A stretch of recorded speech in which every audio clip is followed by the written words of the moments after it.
Hello friends, എല്ലാവർക്കും നമസ്കാരം. നമ്മളിന്ന് ഡിസ്കസ് ചെയ്യാൻ പോകുന്ന 2023 സയൻസ് ചോദ്യങ്ങളാണ്. അതിനെ ബേസ് ചെയ്തിട്ടുള്ള റിലേറ്റഡ് ഫാക്ട്സും അതേപോലെ തന്നെ SCERT കാണിച്ചുകൊണ്ടുള്ള ഒരു സെഷനാണ്. SCERTയിൽ നമ്മൾ ഈ ടോപ്പിക് എവിടെയൊക്കെ നോക്കണം, എന്തൊക്കെ നമ്മൾ പഠിക്കണം, അങ്ങനെയുള്ള കാര്യങ്ങളാണ് നമ്മൾ ഡിസ്കസ് ചെയ്യുന്നത് കേട്ടോ. അപ്പൊ ഇത് നമ്മുടെ രണ്ടാമത്തെ വീഡിയോ ആണ്. അപ്പൊ തീർച്ചയായിട്ടും ഇതിന് മുമ്പത്തെ വീഡിയോസ് കാണാത്തവരുണ്ടെങ്കിൽ ആ വീഡിയോ ഒക്കെ കാണാം കേട്ടോ. അപ്പൊ തുടങ്ങാം. ആദ്യത്തെ ചോദ്യം ഇതാണ്: പീരിയോഡിക് ടേബിളിലെ ക്രമാവർത്തന പ്രവണതയുമായിട്ട് ബന്ധപ്പെട്ട് തന്നിരിക്കുന്നവയിൽ ശരിയായിട്ടുള്ള പ്രസ്താവന ഏതെന്നാണ് ചോദിച്ചത്. ശരിയായിട്ടുള്ള പ്രസ്താവന കണ്ടുപിടിക്കാനാണ് ചോദ്യം. അപ്പൊ ആദ്യത്തെ പോയിന്റ് നോക്കാം. ഗ്രൂപ്പിൽ മുകളിൽ നിന്നും താഴത്തോട്ട് വരുമ്പോൾ ആറ്റത്തിന്റെ വലിപ്പം കുറയുന്നു. ആറ്റത്തിന്റെ വലിപ്പം കുറയാണോ ചെയ്യുക? അല്ല അല്ലെ, ആറ്റത്തിന്റെ വലിപ്പം കൂടും എന്നുള്ളതാണ് ആൻസർ ആയിട്ട് വരുന്നത്. ഈ കൊടുത്തിട്ടുള്ള സ്റ്റേറ്റ്മെന്റ് തെറ്റാണ്. ഇനി ഇതൊന്നും അറിയാത്തവരുണ്ടെങ്കിൽ ഞാൻ ഈ ഒരു ക്വസ്റ്റിന് ശേഷം ഞാൻ പറയുന്നുണ്ട് കേട്ടോ, എങ്ങനെയൊക്കെയാണ് ഇതിന്റെ ആൻസർ വരണേ എന്നുള്ളതൊക്കെ പറഞ്ഞു തരാം. അപ്പൊ ശ്രദ്ധിക്കാം.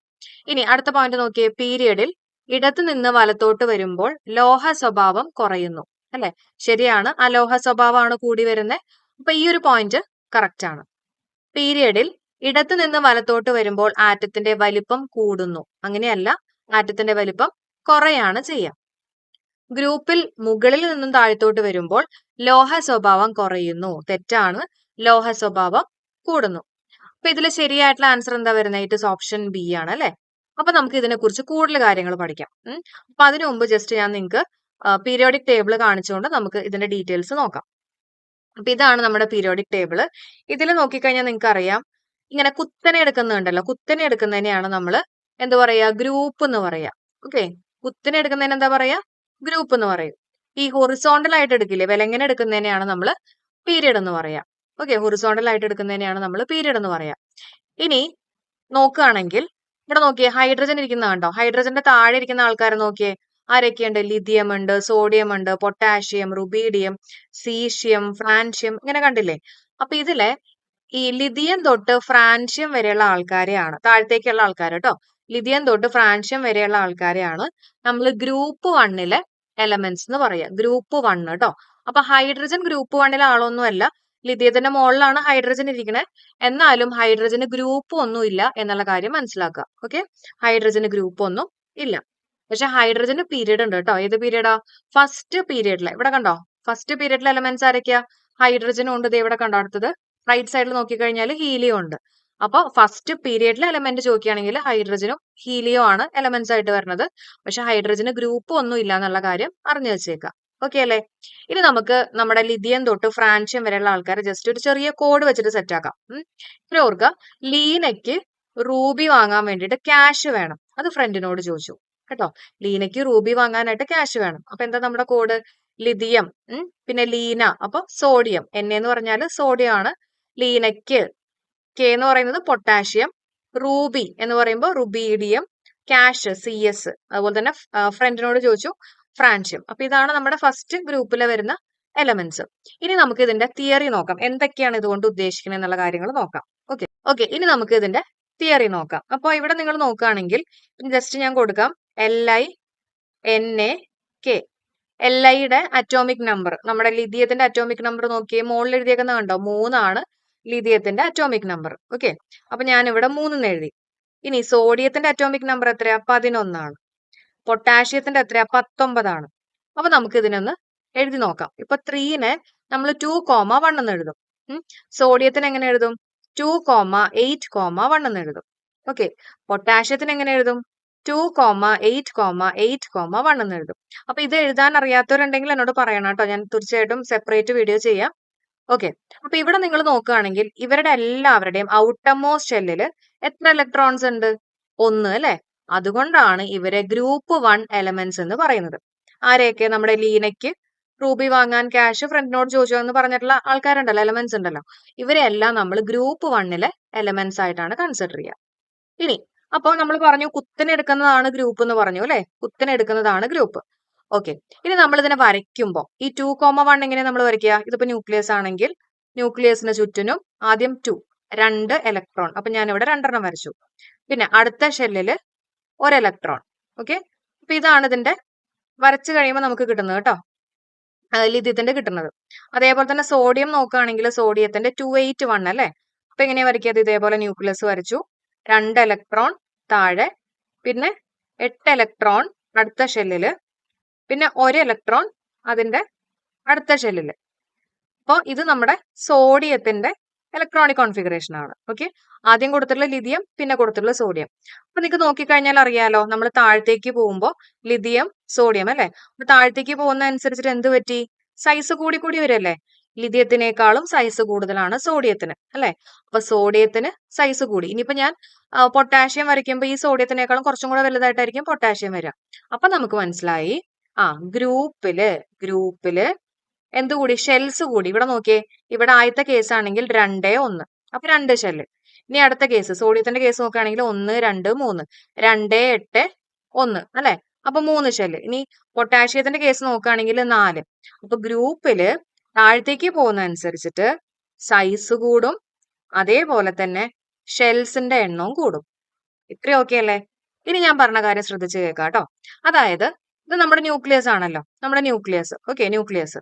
അപ്പൊ ഇവിടെയാണ് നമ്മുടെ ഔട്ടർ മോസ്റ്റ് ഷെല്ലിലുള്ള ഇലക്ട്രോൺ ഇരിക്കുന്നത്. ഏറ്റവും അവസാനത്തെ അല്ലെങ്കിൽ ഔട്ടർ മോസ്റ്റ് ഷെല്ലിലുള്ള ഇലക്ട്രോൺ ഇരിക്കുന്നത് ഇവിടെയാണ്. അപ്പൊ ലിഥിയത്തിന്റെ കേസ് നോക്കുകയാണെങ്കിൽ ഈ ന്യൂക്ലിയസും ഈ ഇലക്ട്രോണും തമ്മിൽ അല്ലെ. അതേസമയം സോഡിയത്തിന്റെ കേസ് നോക്കുകയാണെങ്കിലോ ഈ ന്യൂക്ലിയസും ഈ ഇലക്ട്രോണും തമ്മിലുള്ള ഡിസ്റ്റൻസ് കുറച്ചും കൂടെ കൂടി അല്ലെ.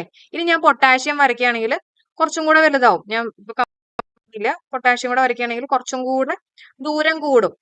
അപ്പൊ ഈ ദൂരം കൂടുന്ന അനുസരിച്ച് എന്താ പറ്റുക? ദൂരം കൂടുന്ന അനുസരിച്ചിട്ട് ന്യൂക്ലിയസ് ഇലക്ട്രോണും തമ്മിലുള്ള ഫോഴ്സ്, ഇവർ തമ്മിലൊരു ഫോഴ്സ് ഉണ്ടല്ലോ, ആ ഫോഴ്സ് കുറഞ്ഞു കുറഞ്ഞു വരും. ശരിയല്ലേ? വളരെ ദൂരെയാണെങ്കിൽ ഫോഴ്സ് കുറഞ്ഞു വരില്ലേ? അപ്പൊ ഫോഴ്സ് കുറഞ്ഞു കുറഞ്ഞു വരും. ഫോഴ്സ് കുറയുമ്പോൾ എന്ത് പറ്റും? ഈ ഇലക്ട്രോണിനെ നമുക്ക് സുഖമായിട്ട് അവിടെ നിന്ന് എടുത്ത് മാറ്റാൻ പറ്റും. മനസ്സിലായോ? കാരണം ഫോഴ്സ് കുറയല്ലേ. അപ്പൊ നമുക്ക് ആ ഇലക്ട്രോണിനെ അവിടെ നിന്ന് എളുപ്പത്തിൽ റിമൂവ് ചെയ്യാൻ പറ്റും. ഓക്കെ, അങ്ങനെ എളുപ്പത്തിൽ റിമൂവ് ചെയ്യാൻ പറ്റുമെങ്കിൽ മെറ്റാലിക് പ്രോപ്പർട്ടി. എന്താ മെറ്റാലിക് പ്രോപ്പർട്ടി എന്ന് പറഞ്ഞാല്? മെറ്റൽസ് എന്ന് പറഞ്ഞാൽ എന്താ? മെറ്റൽസിന് ഫ്രീ ഇലക്ട്രോൺസ് ഉണ്ടാവും അല്ലെ. അപ്പൊ അപ്പൊ ഇതേപോലെ സൈസ് കൂടുന്ന അനുസരിച്ചിട്ട് മെറ്റാലിക് പ്രോപ്പർട്ടിക്ക് എന്ത് സംഭവിക്കും? മെറ്റാലിക് പ്രോപ്പർട്ടിയും കൂടും. ശരിയല്ലേ? കാരണം എന്താ? സൈസ് കൂടുന്ന അനുസരിച്ചിട്ട് ഫോഴ്സ് കുറയും. ഫോഴ്സ് കുറവാണെങ്കിൽ നമുക്ക് ഔട്ടർ മോസ്റ്റ് ഷെല്ലിലുള്ള ഇലക്ട്രോണെ സുഖമായിട്ട് എടുത്ത് മാറ്റാൻ പറ്റും. മെറ്റൽ എന്ന് പറഞ്ഞാൽ ഫ്രീ ഇലക്ട്രോൺസ് വേണം. അപ്പോൾ ഈ ഇലക്ട്രോണിനെ സുഖമായിട്ട് മാറ്റാന്ന് പറഞ്ഞാൽ ഫ്രീ ഇലക്ട്രോൺസ് ഉണ്ടല്ലോ. അപ്പൊ മെറ്റാലിക് പ്രോപ്പർട്ടിയും കൂടും എന്നുള്ള കാര്യം മനസ്സിലാക്കാം. അപ്പൊ ഗ്രൂപ്പില് മോളിൽ നിന്ന് താഴത്തേക്ക് പോകുന്ന അനുസരിച്ചിട്ട് സൈസ് കൂടും, ഷെൽസിന്റെ എണ്ണം കൂടും, മെറ്റാലിക് പ്രോപ്പർട്ടിയും കൂടും. ഓക്കെ അല്ലേ? അപ്പൊ ഈ കാര്യങ്ങളാണ് ഇവിടെ പറഞ്ഞിട്ടുള്ളത്. ഗ്രൂപ്പിൽ മുകളിൽ നിന്ന് താഴത്തോട്ട് വരുമ്പോൾ ആറ്റത്തിന്റെ വലുപ്പം കുറയുന്നു. തെറ്റാണ് അല്ലെ? നമ്മൾ പഠിച്ചു ആറ്റത്തിന്റെ വലുപ്പം കൂടുന്നു. പീരിയഡിൽ ഇടത്തു നിന്ന് വലത്തോട്ട് വരുമ്പോൾ ലോഹ സ്വഭാവം കുറയുന്നു. അപ്പൊ ഒരു കാര്യം മനസ്സിലാക്കുക, പീരിയഡിൽ ലെഫ്റ്റിന്ന് റൈറ്റിലേക്ക് പോകുന്ന അനുസരിച്ചിട്ട് നോൺ മെറ്റൽസ് ആയിട്ട് മാറും കേട്ടോ. കൂടുതൽ നോൺ മെറ്റൽസ് ആയിട്ട് മാറും. അപ്പൊ ലോഹ സ്വഭാവം കുറയുന്നു. അത് കറക്റ്റ് ആണ് അല്ലെ. അതായത് മെറ്റാലിക് പ്രോപ്പർട്ടി അല്ലെങ്കിൽ മെറ്റാലിക് സ്വഭാവം കുറഞ്ഞു എന്ന് പറഞ്ഞാൽ നോൺ മെറ്റൽസ് ആയിട്ട് മാറുന്നു. ഓക്കെ, ഇനി പീരിയഡിൽ ഇടത്തു നിന്ന് വലത്തോട്ട് വരുമ്പോൾ ആറ്റത്തിന്റെ വലിപ്പം കൂടുന്നു. അപ്പൊ പീരിയഡിൽ അങ്ങനെയല്ല. പീരിയഡിൽ ലെഫ്റ്റിൽ നിന്ന് റൈറ്റിലേക്ക് പോകുന്ന അനുസരിച്ചിട്ട് സൈസ് കുറയും കേട്ടോ. സൈസ് കുറഞ്ഞു വരും. ഈ ലെഫ്റ്റിൽ നിന്ന് റൈറ്റിലേക്ക് പോകുന്ന അനുസരിച്ചിട്ട് സൈസ് കുറഞ്ഞു വരും. ഇനി ഗ്രൂപ്പിൽ എങ്ങനെയാ? മോളിൽ നിന്ന് താഴത്തേക്ക് വരുന്ന അനുസരിച്ചിട്ട് സൈസ് കൂടി വരും. ഓക്കെ, ഇനി ഗ്രൂപ്പിൽ മുകളിൽ നിന്ന് താഴത്തോട്ട് വരുമ്പോൾ ലോഹ സ്വഭാവം കുറയുന്നു. കുറയുന്നു എന്നാണോ നമ്മൾ പഠിച്ചേ? അല്ല അല്ലെ. മെറ്റാലിക് പ്രോപ്പർട്ടി കൂടുന്നു. നമ്മളിപ്പോ പഠിച്ചില്ലേ മെറ്റാലിക് പ്രോപ്പർട്ടി കൂടും. അലുമിനിയം, മെഗ്നീഷ്യം, പൊട്ടാഷ്യം എന്നീ മൂലകങ്ങളെ പരിഗണിക്കുമ്പോൾ അവയുടെ ലോഹ സ്വഭാവത്തിന്റെ ശരിയായിട്ടുള്ള ക്രമമാണ് ചോദിച്ചിട്ടുള്ളത്. വീണ്ടും മെറ്റാലിക് പ്രോപ്പർട്ടീനെ ബേസ് ചെയ്തിട്ടുള്ള അല്ലെങ്കിൽ ലോഹ സ്വഭാവത്തിന്റെ ശരിയായിട്ടുള്ള ക്രമമാണ് ചോദിച്ചിട്ടുള്ളത്. ഓക്കെ, അപ്പൊ ഇതിനകത്ത് ആൾക്കാർ ആരൊക്കെയുള്ളേ? ബോറോൺ ഉണ്ട്, അലുമിനിയം ഉണ്ട്, മെഗ്നീഷ്യം ഉണ്ട്, പൊട്ടാഷ്യം ഉണ്ട്. അപ്പൊ അതിന്റെ കറക്റ്റ് ഓർഡറിൽ നമ്മൾ അതിനെ അറേഞ്ച് ചെയ്യണം കേട്ടോ. അപ്പൊ ആരൊക്കെയുള്ള ഇവിടെ നോക്കിയേ? മെഗ്നീഷ്യം ഉണ്ട്, പൊട്ടാഷ്യം ഉണ്ട്. ഞാൻ സർക്കിൾ ചെയ്യുന്നുണ്ട്. മെഗ്നീഷ്യം ഉണ്ട്, പൊട്ടാഷ്യം ഉണ്ട്, അതുപോലെ തന്നെ ബോറോണും അലുമിനിയം ഉണ്ട്. ഓക്കെ, അപ്പൊ നമ്മൾ ഇതിന്റെ കറക്റ്റ് അതിന്റെ മെറ്റാലിക് പ്രോപ്പർട്ടി അനുസരിച്ചിട്ട് അറേഞ്ച് ചെയ്യണം. അപ്പൊ നമുക്കറിയാം ലെഫ്റ്റിൽ നിന്ന് റൈറ്റിലേക്ക് പോകുമ്പോൾ എന്ത് പറ്റും? മെറ്റാലിക് പ്രോപ്പർട്ടി കുറയും അല്ലെ. അപ്പൊ അങ്ങനെ നോക്കുകയാണെങ്കിൽ ഏറ്റവും ലെഫ്റ്റിൽ ഉള്ളത് ആരാ? പൊട്ടാഷ്യം ആണ്. അപ്പൊ പൊട്ടാഷ്യത്തിനായിരിക്കും ഏറ്റവും കൂടുതൽ മെറ്റാലിക് പ്രോപ്പർട്ടി വരുന്നത്. പിന്നെ ആർക്കാ വരുന്നത്? മെഗ്നീഷ്യത്തിനാണ് അല്ലെ. അപ്പൊ മെഗ്നീഷ്യം. ഓക്കെ, ഇനി നമ്മൾ ഈ ഗ്രൂപ്പ് നോക്കുകയാണെങ്കിൽ, ബോറോന്റെ ഗ്രൂപ്പ് നോക്കുകയാണെങ്കിൽ അതൊക്കെ കഴിഞ്ഞിട്ടല്ലേ ബോറോണ്ട വരുന്നേ അല്ലെ. അപ്പൊ ബോറോൺ കഴിഞ്ഞിട്ടാണ് അല്ലെങ്കിൽ ബോറോന്റെ അടിയിലാണ് അലുമിനിയം വന്നിട്ടുള്ളത്. അപ്പൊ നമ്മൾ പഠിച്ചിട്ടുണ്ട് മോളിൽ നിന്ന് താഴത്തേക്ക് പോകുന്ന അനുസരിച്ചിട്ട് മോളീന്ന് താഴത്തേക്ക് പോകുന്ന അനുസരിച്ചിട്ട് മെറ്റാലിക് പ്രോപ്പർട്ടി കൂടും. അപ്പൊ ബോറോണിനാണോ അലുമിനിയത്തിനാണോ കൂടുതൽ മെറ്റാലിക് പ്രോപ്പർട്ടി? അലുമിനിയത്തിനല്ലേ. അപ്പോ അലുമിനിയം ബോറോൺ ഇങ്ങനെയായിരിക്കും നമ്മുടെ ആൻസർ ആയിട്ട് വരിക. മനസ്സിലായോ? KMg. പിന്നെ അലുമിനിയം കഴിഞ്ഞിട്ടാണ് ബോറോൺ. കാരണം ഈ ബോറോണും അലുമിനിയം ഒരേ ഗ്രൂപ്പിലുള്ള ആൾക്കാരാണ്. പക്ഷെ അലുമിനിയം താഴെ വന്നതുകൊണ്ട് താഴത്തേക്ക് പോകുന്ന അനുസരിച്ചിട്ട് മെറ്റാലിക് അതുകൊണ്ട് അലുമിനിയത്തിന് ബോറോണിനേക്കാളും കൂടുതലാണ്. ഓക്കെ, മനസ്സിലായി എന്ന് വിചാരിക്കുന്നു കേട്ടോ. അപ്പൊ നമ്മുടെ ആൻസർ എന്താ വരിക? നമ്മുടെ ആൻസർ ഏറ്റവും കൂടുതൽ പൊട്ടാഷ്യം K ആണ്. അപ്പൊ തന്നെ കഴിഞ്ഞു അല്ലെ. ബാക്കിയൊക്കെ ജസ്റ്റ് ഒന്ന് ചെക്ക് ചെയ്താൽ മാത്രം മതി കേട്ടോ. ഓക്കെ, അടുത്ത ചോദ്യം നോക്കാം. ഒരു ഗോളീയ ദർപ്പണത്തിന്റെ ഫോക്കസ് ദൂരം ആ ദർപ്പണത്തിന്റെ വക്രത ആരവും തമ്മിലുള്ള ബന്ധമാണ് ചോദിച്ചിട്ടുള്ളത്. ഓക്കെ, അപ്പോ എന്താണ് ആൻസർ ആയിട്ട് വരുന്നത്? ഏതാ? ഓപ്ഷൻ എ ആണ്. F is equal to R/2. Just ഇത്ര ഓർത്താൽ മതി. R is equal to 2F ആണ്. എന്താണ്? R is equal to 2F. ഇതൊന്ന് പഠിച്ചു വെക്കുക. അപ്പൊ അങ്ങനെയാണെങ്കിൽ F is equal to R/2 അല്ലെ. 2 ഇങ്ങോട്ട് പോയി കഴിയുമ്പോഴേക്കും താഴ്ത്തേക്കാവും. അപ്പൊ F is equal to R/2 എന്നുള്ളത് കിട്ടും. അപ്പൊ ഇതേപോലെ ഒന്ന് കറക്റ്റ് ആയിട്ട് പഠിച്ചു വെക്കുക കേട്ടോ. R is equal to 2F ആണെന്നുള്ളത് പഠിച്ചു വെക്കുക.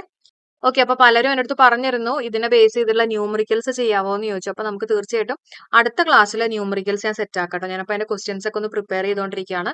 അപ്പൊ അടുത്ത ക്ലാസ്സിൽ നമുക്ക് അതിന്റെ ന്യൂമറിക്കൽ സെറ്റ് ആക്കി പഠിപ്പിച്ചു തരാം. ഓക്കെ, അടുത്ത ചോദ്യം നോക്കാം. താഴെ കൊടുത്തിട്ടുള്ളവയിൽ ഓക്സിജന്റെ ഉപയോഗങ്ങളിൽ പെടാത്തത് ഏതെന്നാണ് ചോദ്യം. ഏതാണ് ആൻസർ ആയിട്ട് വരിക? ബ്ലീച്ചിങ് പൗഡർ നിർമ്മാണത്തിന് അല്ലെ. ബ്ലീച്ചിങ് പൗഡറിന്റെ നിർമ്മാണത്തിന് എന്നുള്ളതാണ് ആൻസർ ആയിട്ട് വരുന്നത്. അപ്പൊ ഇത് നമ്മൾ SCERT ടെക്സ്റ്റിൽ എവിടെയാ കൊടുത്തിട്ടുള്ളത് ഞാൻ കാണിച്ചു തരാം കേട്ടോ. ഓക്കെ, അപ്പൊ ഇവിടെ നിങ്ങൾ കണ്ടോ SCERT ടെക്സ്റ്റിലെ 9th സ്റ്റാൻഡേർഡിലെ സെക്കൻഡ് ടെക്സ്റ്റ് ബുക്കിലുള്ള ഒരു ചാപ്റ്റർ ആണ് കേട്ടോ. അപ്പൊ ഇതിൽ കൊടുത്തിട്ടുള്ള ഓക്സിജന്റെ മറ്റു ഉപയോഗങ്ങൾ ഏതെല്ലാം? ജ്വലനത്തിന്, റോക്കറ്റ് ഇന്ധനങ്ങളിൽ ഓക്സികാരിയായിട്ട്, കൃത്രിമ ശ്വസനത്തിന്, ഇതെല്ലാം കൊടുത്തിട്ടുണ്ട് കേട്ടോ.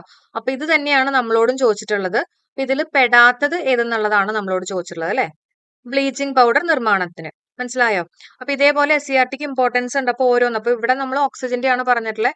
അപ്പൊ അതേപോലെ തന്നെ ഓരോന്നിന്റെയും നമുക്ക് പഠിക്കാനുണ്ട്. ഞാൻ ജസ്റ്റ് കാണിച്ചു തരാം. അപ്പൊ ഇതേപോലെ തന്നെ ഹൈഡ്രജന്റെയും പഠിച്ചു വെക്കുക കേട്ടോ. എന്തൊക്കെയാ കൊടുത്തിട്ടുള്ളത്? ഹൈഡ്രജന്റെ ചില ഉപയോഗങ്ങൾ തന്നിരിക്കുന്നു. അമോണിയ, മെത്തനോൾ എന്നിവയുടെ വ്യാവസായിക നിർമ്മാണത്തിന്, പിന്നെ അപൂരിത എണ്ണകളെ പൂരിതമാക്കുന്നതിന്, ഇന്ധനമായിട്ട്. അപ്പൊ ഇതൊക്കെ ഒന്ന് അറിഞ്ഞു വെച്ചേക്കണം. കാരണം ഓക്സിജൻ ചോദിച്ച സ്ഥിതിക്ക് ഹൈഡ്രജൻ ചോദിക്കാം, അതേപോലെ തന്നെ സൾഫർ ചോദിക്കാം. അപ്പൊ ഇതെല്ലാം നമ്മൾ അറിഞ്ഞു വെക്കണം കേട്ടോ. ഇതൊക്കെ നമ്മുടെ SCERTയിൽ കൊടുത്തിട്ടുള്ള കാര്യങ്ങൾ അതേപോലെ തന്നെയാണ് എക്സാമിനും ചോദിക്കുന്നത്. ഓക്കെ, നമുക്ക് ബാക്കിയുള്ളതും കൂടെ ഒന്ന് ജസ്റ്റ് നോക്കാം. ഇനി നൈട്രജന്റെ നോക്കിയേ. നൈട്രജന്റെ ഉപയോഗങ്ങൾ, നൈട്രജൻ വളങ്ങളുടെ നിർമ്മാണത്തിന് യൂസ് ചെയ്യുന്നു. വാഹനങ്ങളുടെ ടയറുകൾ നിറയ്ക്കുന്നതിന്, ദ്രവീകരിച്ചുള്ള നൈട്രജൻ ശീതീകാരിയായിട്ട് യൂസ് ചെയ്യുന്നു. ആഹാര പാക്കറ്റുകളിൽ ഓക്സിജന്റെ സാന്നിധ്യം ഒഴിവാക്കുന്നതിന്. ഇതെല്ലാം നൈട്രജന്റെ യൂസസ് ആണ്. മനസ്സിലായോ? അപ്പൊ ഓക്സിജൻ, ഹൈഡ്രജൻ, നൈട്രജൻ ഇത് പഠിക്കുക. ഇതെല്ലാം പഠിക്കേണ്ടത്, ഇതെല്ലാം നമ്മുടെ SCERTയിൽ കൊടുത്തിട്ടുള്ളതാണ്. ഇനി നമുക്ക് ക്ലോറിന്റെ നോക്കാം. ക്ലോറിന്റെ എന്തൊക്കെയാണ് കൊടുത്തിട്ടുള്ളത് നോക്കാം. ഇവിടെ നോക്കുകയാണെങ്കിൽ ക്ലോറിന്റെ ഉപയോഗങ്ങൾ, ബ്ലീച്ചിങ്ങിന് നമ്മൾ ക്ലോറിൻ യൂസ് ചെയ്യും. കീടനാശിനിയായിട്ട് നിർമ്മിക്കുന്നു. തുണികളിലെയും മറ്റ് കറ കളയുന്നതിന്, ജലം ശുദ്ധീകരിക്കുന്നതിന്, ബ്ലീച്ചിങ് പൗഡർ നിർമ്മാണത്തിന്. അപ്പൊ ഇതാണ് ഇവിടെ വന്നിട്ടുള്ളത്. ബ്ലീച്ചിങ് പൗഡറിന്റെ നിർമ്മാണത്തിന് യൂസ് ചെയ്യുന്നത് ഏതാണ്? ക്ലോറിൻ ആണ്. അപ്പൊ എല്ലാം കറക്റ്റ് ആയിട്ട്. ഓക്കെ, നിങ്ങൾക്ക് വേണമെങ്കിൽ ഈ പറഞ്ഞ പോലെ ടെക്സ്റ്റിന്റെ PDF ഞാൻ നമ്മുടെ ഗ്രൂപ്പിൽ കൊടുത്തേക്കാം. നമ്മുടെ ഗ്രൂപ്പിന്റെ പേര് ശ്രുതി എന്നാണ് കേട്ടോ. ടെലഗ്രാം ചാനൽ ശ്രുതി എന്നുള്ളതാണ് നമ്മുടെ ഗ്രൂപ്പിന്റെ പേര്. ഓക്കെ, അടുത്ത ക്വസ്റ്റ്യൻ നോക്കാം. ഭക്ഷ്യവസ്തുക്കൾക്ക് ചുവപ്പ് നിറം നൽകാൻ ഉപയോഗിക്കുന്ന കൃത്രിമ രാസവസ്തു. ആൻസർ കാർമോയിസിൻ ആണ്. കാർമോയിസിൻ. ഓക്കെ, അപ്പൊ ചുവപ്പ് കളർ എന്ന് പറയുമ്പോൾ നമുക്ക് വേണമെങ്കിൽ നമ്മുടെ കാർമോയിസിൻ എന്ന് പറയുമ്പോണ്ടല്ലോ ക്യാരറ്റ് ആയിട്ടോ അങ്ങനെയൊക്കെ ഒന്ന് ഓർത്ത് വെക്കാം. അപ്പൊ ഒരു റെഡ് കളർ കേട്ടോ. ക്യാരറ്റിന്റെ റെഡ് അല്ല, എന്നാലും റെഡ് കളർ ആയിട്ടോ ഒന്ന് ഓർത്ത് വെക്കാം. പിന്നെ ടാട്രാസിൻ എന്ന് പറയുന്ന യെല്ലോ കളറാണ്. ടാട്രാസിൻ യെല്ലോ ആണെന്നുള്ളത്, മഞ്ഞ കളറാണെന്ന് ഓർക്കുക കേട്ടോ. ഇനി ഇൻഡിഗോ കാർമൈൻ, ഇൻഡിഗോ കളർ അല്ലെ. ഇൻഡിഗോ കളറാണ്. പിന്നെ ഫാസ്റ്റ് ഗ്രീൻ, അതൊരു ഗ്രീൻ കളറാണ്. അപ്പൊ ഇവിടുത്തെ ആൻസർ വരുന്നത് കാർമോയിസിൻ ആണ്. അടുത്ത പോയിന്റ് നോക്കാം. ഒരു വസ്തു സ്വന്തം അക്ഷത്തെ അടിസ്ഥാനമാക്കിയിട്ടുള്ള ചലനം ചോദിക്കുകയാണെങ്കിൽ അത് ഭ്രമണമാണ് കേട്ടോ. അപ്പൊ നമ്മൾ മുമ്പ് പറഞ്ഞിട്ടുണ്ടായിരുന്നു, ഇപ്പൊ ഭൂമിയുടെ തന്നെ ചലനം പറയുകയാണെങ്കിൽ ഭ്രമണമാണ്. കാരണം ഭൂമിയുടെ ആക്സിസ് എന്ന് പറയുന്നത് അതിനകത്ത് തന്നെയാണ്. അപ്പൊ ഭ്രമണമാണ്, റൊട്ടേഷൻ ആണെന്നുള്ളത് അറിഞ്ഞു വെച്ചേക്കുക. അതേസമയം ആ ഒരു ആക്സിസ് അല്ലെങ്കിൽ അക്ഷം ആ വസ്തുവിന്റെ പുറത്താണെങ്കിൽ നമ്മൾ അതിനെ പരിക്രമണത്തിന്റെ എക്സാമ്പിൾ ആയിട്ട് പറയും അല്ലെ. ഇനി നേരേഖാ ചലനം എന്ന് പറയുന്നത് നമ്മുടെ ലിഫ്റ്റിന്റെ കേസും അതുപോലെ തന്നെ ഞെട്ടറ്റ് വീഴുന്ന മാമ്പഴം, അതൊക്കെ നേരേഖാ ചലനത്തിന്റെ എക്സാമ്പിൾ ആയിട്ട് പറയുന്നതാണ്. വർത്തുള മോഷൻ എന്ന് പറഞ്ഞാൽ സർക്കുലർ മോഷൻ ആണ്. ദോലനം എന്ന് പറഞ്ഞാൽ ഓസിലേഷൻ ആണ്. ഓസിലേഷൻ അല്ലെ. ഇതൊക്കെ നമ്മൾ കഴിഞ്ഞ ക്ലാസ്സുകളിൽ പറഞ്ഞിരുന്നതാണ്. ഇനി ദ്രുതഗതിയിലുള്ള ഓസിലേഷൻ എന്താ പറയാ? കമ്പനം എന്ന് പറയും അല്ലെ? റാപ്പിഡ് ആയിട്ടുള്ള ഓസിലേഷന് കമ്പനം എന്ന് പറയും. ഇനി അടുത്ത ക്വസ്റ്റ്യൻ നോക്കിയേ. പാരമ്പര്യേതര ഊർജ സ്രോതസ്സിന് ഉദാഹരണം ഏത്? ഏതാണ് ആൻസർ ആയിട്ട് വരുന്നത്?